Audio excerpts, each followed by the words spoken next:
Hey friends, and welcome back to the channel.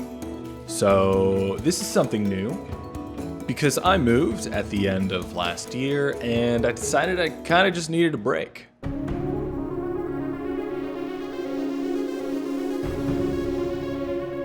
So here we are, it's the beginning of 2025. I'm getting back into the flow of making videos and content and whatever. But I thought I'd talk a little bit about the end of 2024 as it was for me and my work as a composer and arts manager. And I think all of this is just to give context to a career that is really hodgepodge together with a lot of different things. And after a while, especially a long year, I guess all years are long, I just needed a break. So in the fall of 2024, I moved and got a whole new place. And there's going to be a whole new studio build that's going on, which is very exciting. I'm actually learning FreeCAD to help with some of the design process, but that's a video to come because there's a lot that's going to happen with this new studio build. But with this big life event that was going to happen, that my wife and I were going to have to kind of rebuild an old house, I decided to just take a break. Yeah, that's it. Because it just felt like a certain time in life to take a break. And I think I'm here to validate that and just to say, hey, it's okay to take a break. We're part of this like crazy hustle culture, and especially with all the content that media composers put out all the time, myself included.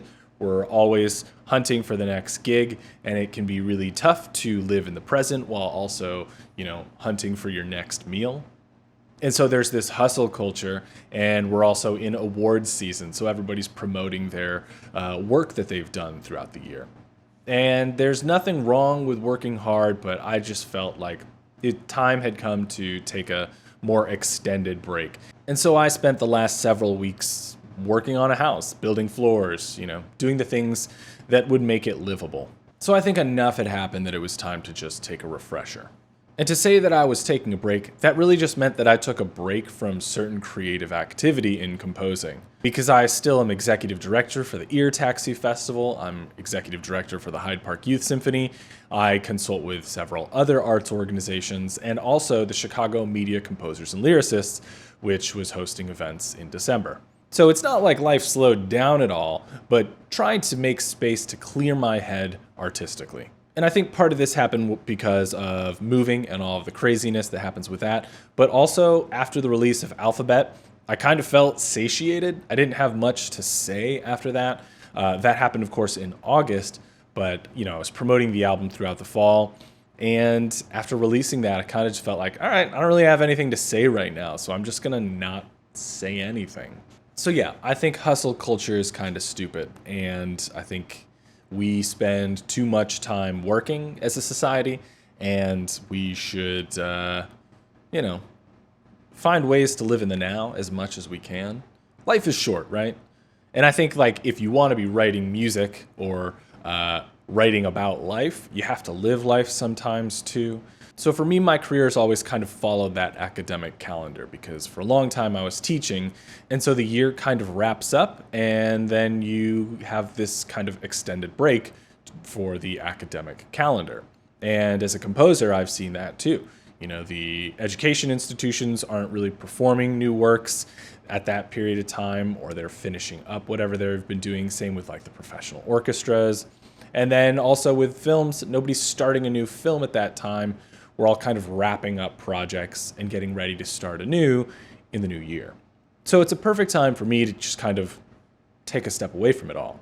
And of course, that's my own calendar. Maybe there's a different calendar that works for you to take a break, but even though I wasn't taking vacation days and I was still doing day-to-day arts administrative work, there's still a certain aspect of my brain that was taking a vacation from thinking about certain artistic things. I've always been a very kinesthetic learner, and for me, taking a break and doing physical activity has always been really beneficial to me. So whether it is working out, which I, of course, don't do as much as I should, but working around the studio, taking care of this gear, wrapping cables, moving things around, that's always been something that I've enjoyed to do, and it kind of gets my head out of the clouds, throw on some music, or actually, hey, put my head in the clouds and just take a break. And work on, tuning up the guitars, changing the guitar strings, tuning up the drums, whatever it is, To me, I don't really count that as really artistic work. It's kind of like logistical work, or the work of taking care of a studio. And that can be a nice refresher. And especially because I moved, there's a lot of that studio work to be done. There's a lot that's still in boxes. And as you can see, this is kind of just a whole mess right now because this is a demo setup.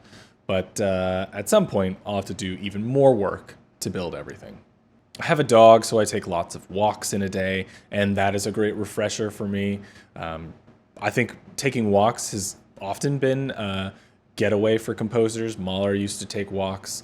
Debussy used to take walks. So, there's something about being out in nature and relaxing or just getting away from your desk that really helps. I definitely don't read as much as I used to. I wish I did, but for some reason I can't find the time. And last year, I started this whole plan where I was going to do score study every week. Oh, and what is this? Oh, more scores. Here's some more scores. Oh, there's more scores. I did not do that. Totally a plan for 2024 that I just didn't do. So it's my goal to try that again this year. I've got a list of scores that I'm going to go through. Maybe I'll talk about that at some point, but getting away from thinking about creating new music and enjoying other folks' music, learning about how that's all put together, that's something I've always enjoyed, and I hope to be able to get some relaxation out of doing that this year. I find that when I don't have anything going on, that's like the time when I'll most likely fall into the trap of comparison or thinking about maybe I should buy something new or sign up for something new. It's like there's this gap because we're not doing something, we're not working on something, and so we're trying to fill that gap with something. That's a trap that I've been trying to avoid. If you have the funds to buy a new toy and play with that, why not take advantage of those holiday deals?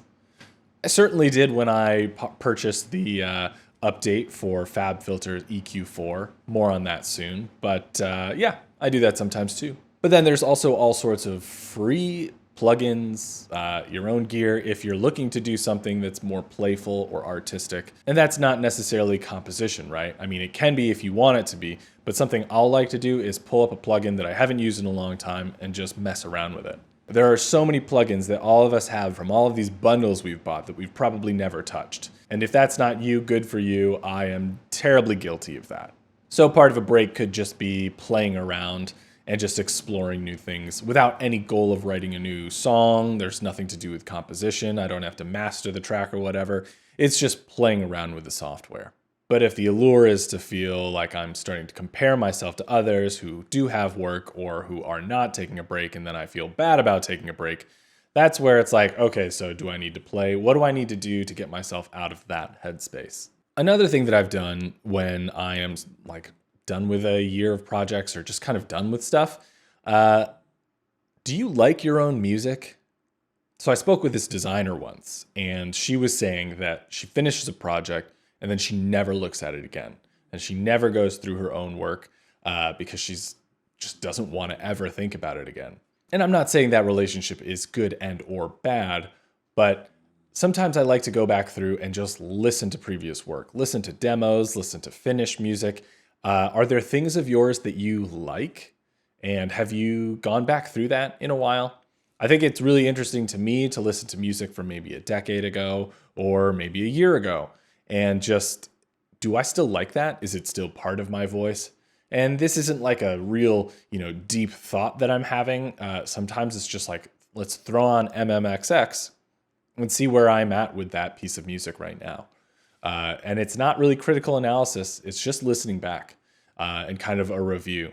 I know a lot of artists don't like to take a look at their previous work, but it's something that I've always tried to do. I had a composition professor who really encouraged that because he believed, or I guess he taught me, that the recycling of ideas is also kind of the advancement of your own voice because you're not necessarily stealing from somebody else.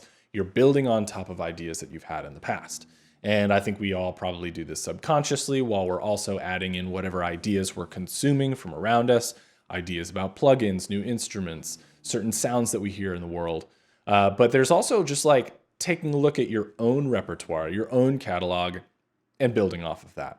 So that's something I try to do in my, I guess I'll call it like a look back of the year or of like work that I've done. I don't know. Sometimes I think I don't like that music And in other times I'm like, oh, you know what? It's not terrible, which I guess is probably high praise coming from one composer to themselves, because we're always the harshest critic of ourselves. So I hope that you got to take a break and recharge, because 2025 is probably going to be full of a lot of art and a lot of stuff. I don't know what's going to happen. But yeah, I think I've found that in my career, having a portion of space that's just for me and nobody else is really helpful. And I encourage you as a composer or musician or whatever to also be able to have that space. And don't worry, we'll get back to talking about Dorico and TouchOSC and music production and all the other stuff soon. But I'm wishing you a great 2025. And yeah, stay warm out there.